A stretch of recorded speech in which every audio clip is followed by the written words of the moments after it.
Bien Hoa Air Base, South Vietnam, June 1965. Monsoon rain hammered the ground. American radios still blared in the dark, and the new Australian battalion was already blacking out its position in silence. In veteran memory, one furious U.S. commander looked at these baggy, mud-stained allies and wanted them out of his sector. Too scruffy, too quiet, too different. But the records show this was never just a clash of personalities. It was a collision between two completely different ways of surviving Vietnam, and that mattered immediately, because in Vietnam, being misunderstood could get men killed.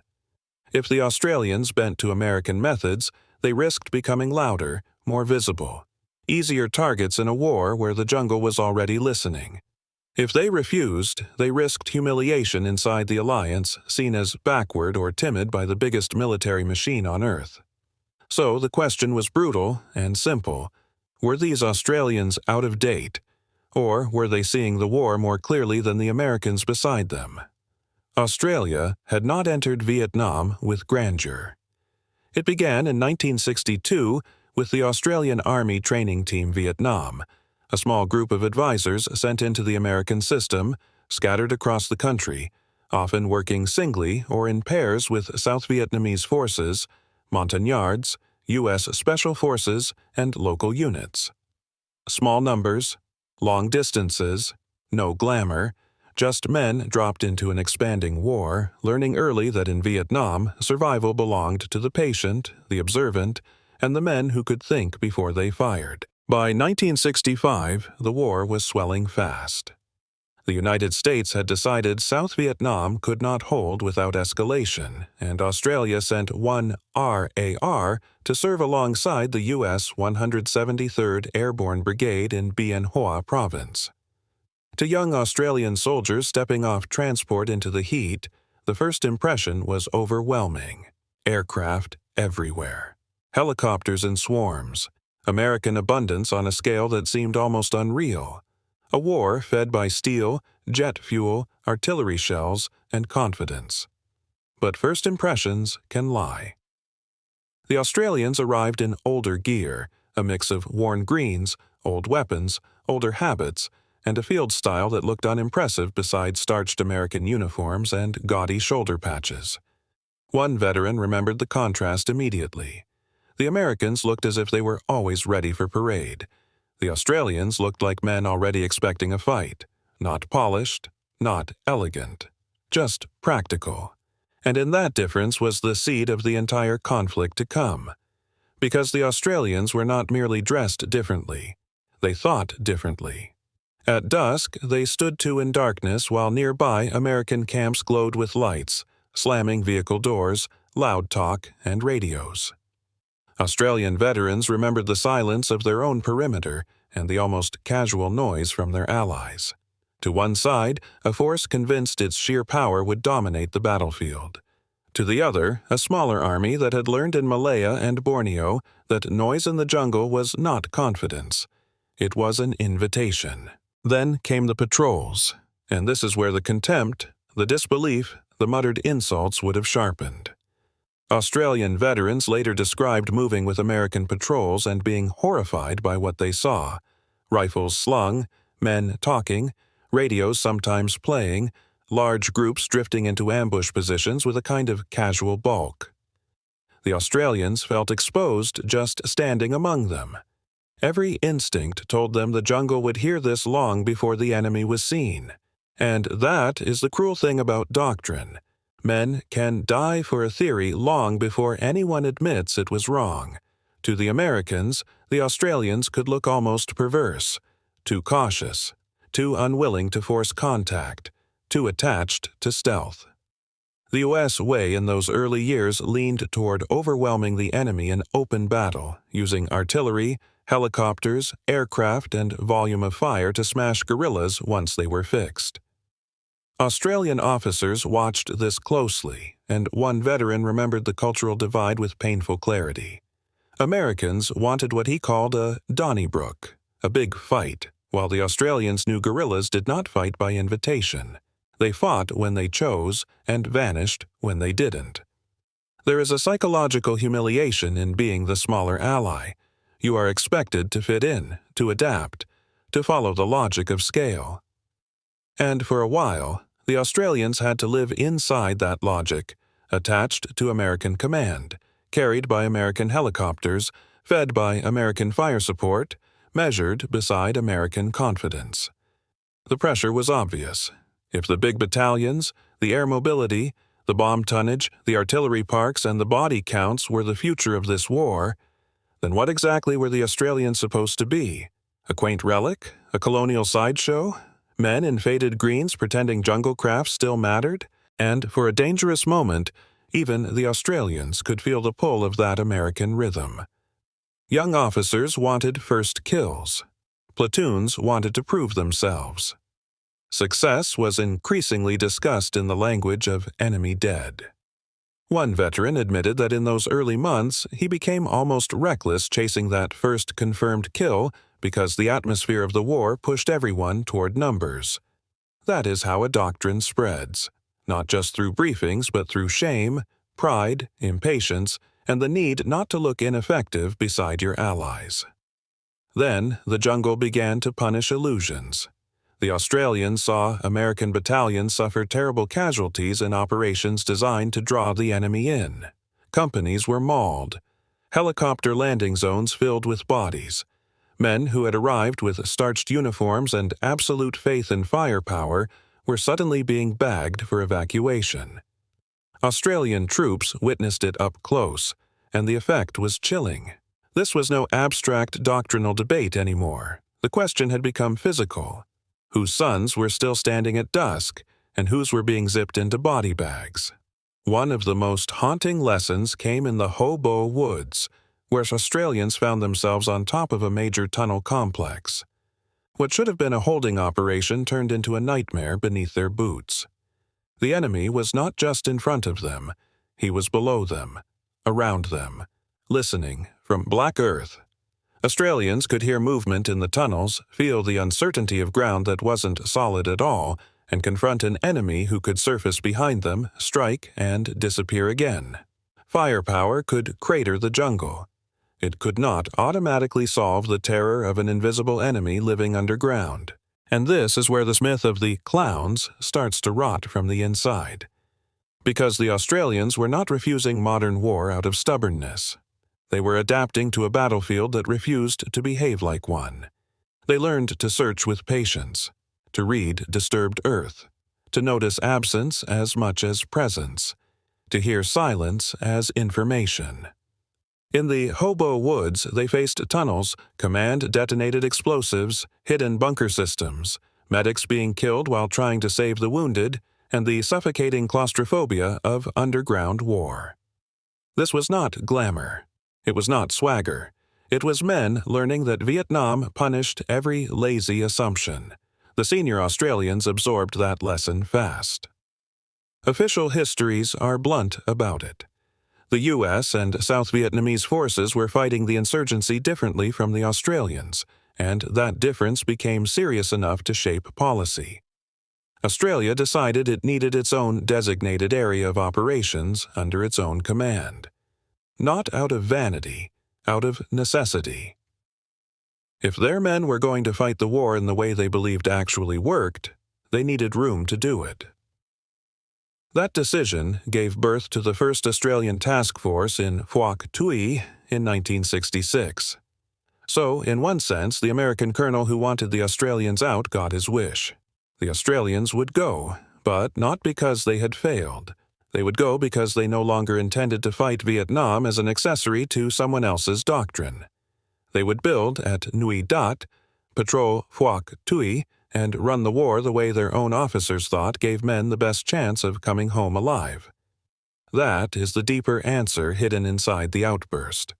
The alliance did not fracture. It adjusted, because the jungle itself was already choosing which habits deserved to survive. At Nui Dat, the Australians settled into something colder and more intimate than the American idea of search and destroy. Small patrols, quiet movement, ambushes laid with patience. Long hours of watching tracks, listening to villages, reading sign, and trying not to be seen until it was too late for the enemy. The purpose was not theatrical destruction. It was pressure, control, slow suffocation of insurgent freedom of movement. It lacked the dramatic spectacle of mass helicopter assaults, but it matched the war more honestly. And then there was the SAS. If the conventional Australian infantry already seemed too quiet for some Americans, the SAS must have looked almost absurd. 5 men, sometimes 10, inserted by helicopter, then swallowed by bush and heat and rot. Their job was not to announce presence. It was to erase it. Reconnaissance, surveillance, ambush, tracking bunker systems, movement routes, enemy concentrations. They fed intelligence back through squadron channels to battalion and task force commanders, who then acted on it with infantry, artillery, or engineers. Tiny patrols producing decisions for much larger formations. Imagine the strain of that. 5 men in country where even breathing felt loud. Heat pressing under the shirt, sweat drying into salt. Leech bites going tacky in the dark. The stink of stagnant water, the constant itch to move and the discipline not to. To American eyes raised on mobility and mass, such tiny patrols could seem reckless or even comic. What could 5 men possibly do in a province full of guerrillas? But in Vietnam, smallness had an advantage. It could disappear, and what disappears can watch. Officially, the SAS became the eyes and ears of the task force. In practice, that meant they went where bigger formations were clumsier, noisier, and easier to detect. AWM records describe the patrol pattern clearly. Usually 5-man teams, inserted by helicopter, operating throughout Phuoc Tuy and neighboring provinces, reporting enemy numbers, movements, camp locations, and bunker systems. Later, even U.S. long-range reconnaissance personnel were patrolling with Australian SAS around Nui Dat. The ridicule, where it existed, had begun to run into results, and those results were hard to ignore. The Australian War Memorial notes that the SAS had the highest kill ratio of any Australian unit in Vietnam. On its first tour, one squadron mounted 246 patrols and killed 83 Viet Cong, with more possible kills recorded. Those numbers matter, but not for the usual reason. They matter because they came from a style of war that looked unimpressive from the outside. No thunderous spectacle, no giant assault columns, just men patient enough to let the jungle reveal itself. This is what men in large headquarters often miss. Battlefield competence does not always look impressive at first glance. Sometimes it looks dirty, underfed, old-fashioned. Sometimes it looks like soldiers wearing mixed uniforms, carrying what works, sleeping in filth, and talking less than everyone else. Sometimes it looks like the kind of men an angry colonel might dismiss in one contemptuous sentence. But the enemy is rarely defeated by appearances. He is defeated by men who understand what kind of war they are actually in. And if you want to know what that war felt like at ground level, not from a briefing slide but from a human body, listen to the Australians themselves. One infantryman remembered harbored nights among decaying corpses, the stench so heavy he retched in darkness. Another remembered a U.S. helicopter force ruining an ambush and then nearly attacking the Australians by mistake. Another remembered scorpions moving over the leaves at dusk, leeches under lips and around eyes, boots never dry, fear turning strange until the absurd became normal. That is what untidy soldiers were surviving.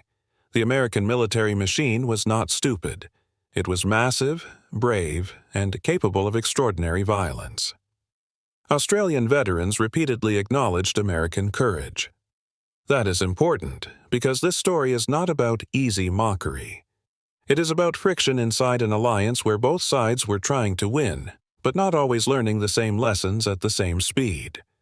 The Australians did not despise the Americans. They feared parts of their doctrine. And some Americans, in turn, mistook Australian restraint for weakness until combat experience made the distinction impossible to ignore.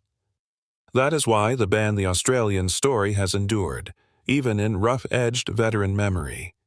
Because it captures something emotionally true, whether the exact words were shouted at a perimeter, muttered after a patrol, or passed around as bitter camp folklore. Somewhere in Vietnam, again and again, Australians were judged by how they looked instead of how they fought. Somewhere, again and again, they had to prove that a war against guerrillas could not be won by noise alone. Somewhere, again and again, men with polished theories had to watch the jungle favor something else. And there was a deeper humiliation in that for the Americans, because the Australians had learned some of these lessons the hard way before Vietnam. Malaya, Borneo. Counterinsurgency fought without the illusion that technology could replace fieldcraft. So, when Australian officers watched American units try to dominate the war through firepower, they were not merely being stubborn allies. They were watching a larger partner repeat mistakes that jungle warfare had already exposed. That tension was not about ego, it was about memory. Whose military memory would shape survival? By late 1966 and into 1967, the answer was becoming harder to avoid. Australian methods were not perfect. They still bled. They still made mistakes. They still walked into mines, ambushes, and tunnel systems that felt like the earth itself wanted them dead.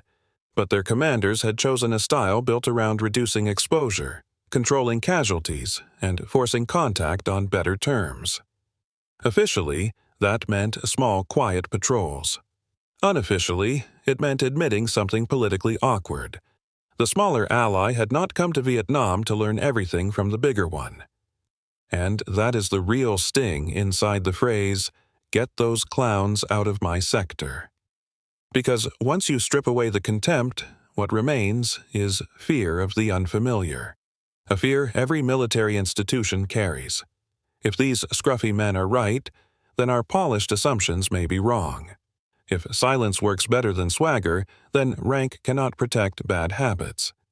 If 5 men in the bush can feed better intelligence than a battalion blundering forward, then the issue is not resources, it is humility. Vietnam punished armies that confused size with understanding. The Americans could own the sky and still not own the village path. They could flatten jungle and still miss the men moving through it. They could count bodies and still fail to control the rhythm of battle. The Australians saw this early, and not because they were wiser in some abstract moral sense. They saw it because they were smaller, more exposed to consequence, and less able to waste men proving a theory. For them, every tactical mistake cost too much. So, no, the Australians were never the clowns in this story. If anything, the mockery reveals how quickly armies can sneer at what they should be studying. The men who looked too loose, too rough, too unlike parade ground professionals were often the ones best adapted to the war under their boots. They did not need to look heroic. They needed to come back with useful intelligence, hold a perimeter in darkness, move quietly enough to live, and keep faith with the men beside them. That is a harsher kind of professionalism, less visible, more real. And maybe that is why this story still matters now. Not because one American colonel lost his temper, not because Australians enjoyed being underestimated, but because modern war still seduces powerful armies into believing that more force means more understanding. Vietnam said otherwise. The Australians said otherwise. The jungle said otherwise. And when history forces those voices together, the lesson is brutal. Arrogance makes noise. Competence often whispers. In the end, the Americans did not erase the Australians, and the Australians did not win Vietnam by themselves. The war was bigger, uglier, and more tragic than one tactical argument. But inside that tragedy, there is still a hard-earned truth. Alliances survive best when pride gives way to observation, when soldiers are judged by what they accomplish, not by how tidy they look under fluorescent lights. When commanders have the courage to admit the battlefield may be teaching them something they did not want to hear. So when you hear that line, "Get those clowns out of my sector," hear the deeper echo beneath it. Hear rain on canvas.